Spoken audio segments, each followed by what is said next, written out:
तर दादरमधील चैत्यभूमी परिसरातील आंदोलनाचा व्हिडिओ संजय राऊतांनी ट्विट केला। आंदोलनामध्ये एका महिलेनं पोलिसांना झापलेला आहे, याचा व्हिडिओ राऊतांनी ट्विट करत महिलेचं कौतुक केलं।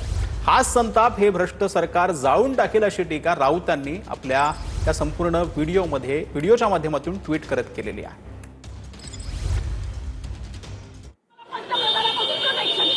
प्रोटेक्शन आम्हाला हवंय या पोलिसांपासून। उभं राहू देत नाहीये, इथे उभं राहायचं नाही, आम्ही चैत्यभूमीवर उभं राहायचं नाही, जागून उभं राहायचं नाही आम्ही। जिंदाबाद इन्क्लाब जिंदाबाद जिंदाबाद विद्यार्थी ऐक्य जिंदाबाद जिंदाबाद। हो टच नाही करायचं, टच नाही आपल्यासोबत जोडले गेलेले आहेत, त्यांच्यासोबत या महिला देखील जोडल्या गेलेल्या आहेत। आपल्या कुटुंबासह त्या आंदोलनासाठी तिथे आलेल्या होत्या। त्यांचं कुटुंब त्यांच्या सोबत आहे का आणि त्यांचं म्हणणं नक्की काय होतं आणि तिथे काय घडलं होतं आणि संजय राऊतांनी त्यांचं कौतुक देखील केलेलं आहे, त्यांना विचारशील।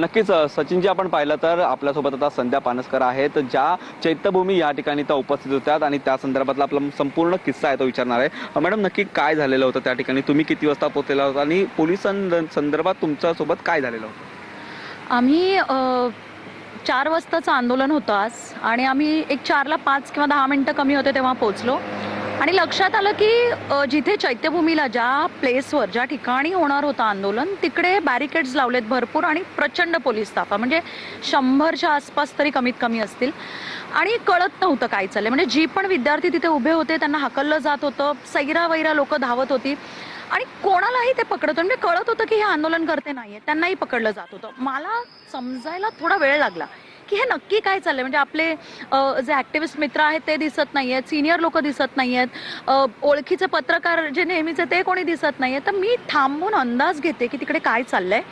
मी फोनाफोनी करते की बाबा कुठे आहेत बाकीचे लोक, कोण पोहोचले किंवा डिटेन झाले का कोणी। हे सगळं चालू असताना मला सांगितलं, म्हणजे आधी तर तिकडून बऱ्याच लोकांना हाकलून या पलीकडे आणलं, म्हणजे चैत्यभूमी समोर आहे आणि इकडे कोटक बँक आहे, तिकडे सगळे पळून आले। आधी आम्ही तिथेच थांबलो फुटपाथवर, मी, माझा 11 वर्षाचा मुलगा अनाहत, माझे पार्टनर संदेश, आम्ही तिकडेच थांबलो आणि फोन करतो आम्ही काय करूया। त्याच्यानंतर एक पोलीस आला आणि मॅडम तिकडे जाऊन उभं राहा। म्हटलं sir I am okay here. नाही नाही मॅडम प्लीज तिकडे जा। तो हे बोलत असताना दुसरा सिनियर आला, तो म्हणे की मॅडम प्लीज जा ना तिकडे। म्हटलं सर का जायचं, मी फोनवर बोलते, माझ्या बच्चू सोबत उभी आहे, का जायचं ते सांगा ना तुम्ही। ठीक आहे ज्यांना तुम्ही हकलताय ते ठीक आहे पण मी नाही जाणार। नाही मग त्यांना गाडीत बसवा। तर मी म्हटलं गाडीत का बसवणार, मॅडम तुमच्या प्रोटेक्शनसाठी बोलतोय। आणि मग मी भडकले। मी म्हटलं प्रोटेक्शन कोणाला हवंय? आम्ही आज इतकी वर्ष मुंबईत राहतोय, आम्हाला प्रोटेक्शनची कधीच गरज लागली नाही। जेव्हा गरज असते आम्ही येतो, तेव्हा व्यवस्थित आम्हाला पोलिसांचा सहयोग मिळतो, सगळं होतं। आज आम्हाला प्रोटेक्शन जे आहे ना ते पोलिसांच्या प्रोटेक्शनची गरज नाही, आम्ही सक्षम आहोत, पण आम्हाला प्रोटेक्शन पाहिजे ते पंतप्रधानाकडून, आम्हाला प्रोटेक्शन पाहिजे ते मुख्यमंत्र्याकडून आणि शिक्षा मंत्र्याकडून। तर काय झालं, तुम्हाला ओढण्यात देखील आलेलं ते संपूर्ण ते सांगितलं की आम्ही ना की घोषणा दिल्यात, आम्ही ना गाणी म्हटलीत, आम्ही निदर्शन सुरूच केलं नाहीये, तर तुम्ही का उचलताय आम्हाला? तर त्यांचं म्हणणं काहीच नाही। प्रेमाने मागून एक लेडी पोलीस आली, तिने माझ्या कमरेला विळखा घातला, एकीने इकडून पकडलं, एकीने इकडून बच्चूला खांद्यावर हात ठेवला। मी म्हटलं मला डिटेन नाही व्हायचंय, माझं पोरगं सोबत आहे, मला नाही व्हायचंय डिटेन आणि आम्ही काहीच करत नाही आहोत, आम्ही उभे आहोत।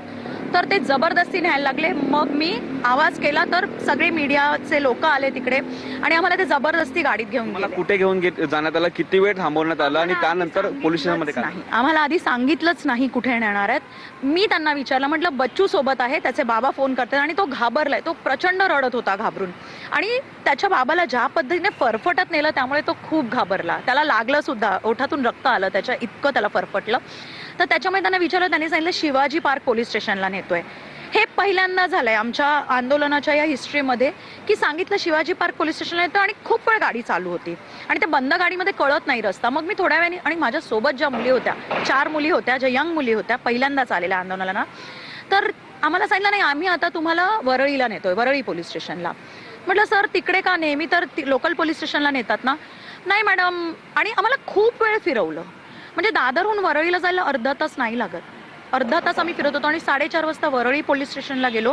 तिथे पोहोचल्यावर सिनियर साहेब होते, त्यांनी विचारलं बच्चूला कशाला आणलं। म्हटलं सर मी बोलले तरी तुमच्या माणसांनी आम्हाला घेतलं, आम्हाला वर नेऊन बसवलं सेकंड फ्लोअरला, फोन आम्हाला ताब्यात द्यायला सांगितलं. मी म्हटलं देणार नाही, कारण बच्चू सोबत आहे, लोक आमची काळजी करतायत, आम्हाला फोन येणार, आम्ही फोन देणार नाही. मग त्यांनी ऐकलं पण सांगितलं व्हिडिओ नाही करायचं. आम्ही म्हटलं ठीक आहे, आम्ही कॉपरेट केलं, आम्ही बसून राहिलो. 4:30 वाजल्यापासून 6:30 पर्यंत आम्हाला काहीच सांगितलं. आधी म्हणाले 15 मिनिटं बसवणार, मग 1 तासावर गेलं. माझा मुलगा प्रचंड रडत होता, तो थोडा हायपर झालेला, त्याला पाणी आता वगैरे सोडलं तुम्हाला, कारण महिलांना 7 नंतर थांबवू शकत नाही आम्हाला असं काय? 6:30 वाजता मला आणि मुलाला खाली बोलवलं आणि आम्हाला सांगितलं की तुम्ही दोघे जाऊ शकता, आम्हाला वरून ऑर्डर आहे कारण लहान मुलगा आहे. तर मी म्हटलं पण महिला पण आहेत आणि 6:30 वाजलेत, सूर्यास्ताच्या नंतर अलाउड नाहीये, तर तुम्ही सोडा. नाही म्हणे तुम्ही दोघे जा, आम्ही त्यांना नंतर सोडणार.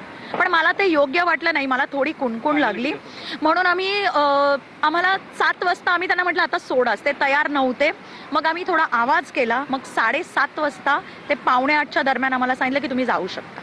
हे संपूर्ण प्रकरण पाहता तुमचा जो व्हिडिओ आहे तो रेकॉर्ड केलेला होता, तो संजय राऊतांनी देखील ट्विट केलेला आहे आणि या संदर्भातली माहिती आहे ती देखील त्यांनी घेतलेली. कसं बघता या संपूर्ण तुम्हाला जो पाठिंबा मिळतो त्याचा? मला असं वाटतं की ही आता अशी वेळ आहे ना की आपण सगळ्यांनी आपले राजकीय पक्ष, गट, तट हे सगळं बाजूला ठेवून एकत्र आलं पाहिजे. कारण सोनम वांगचुक सारखा नक्कीच माणूस, निखिल, ही एक शास्त्रज्ञ जो कोणाच्या अध्यात नाही, माहिती जी मदत आहे ती नाही, त्याने तुझ्याकडनं आपण घेतच राहणार आहोत. काय घडलं होतं नक्की ते आपण जे आहे ते आंदोलकांकडनं ऐकलेलं आहे.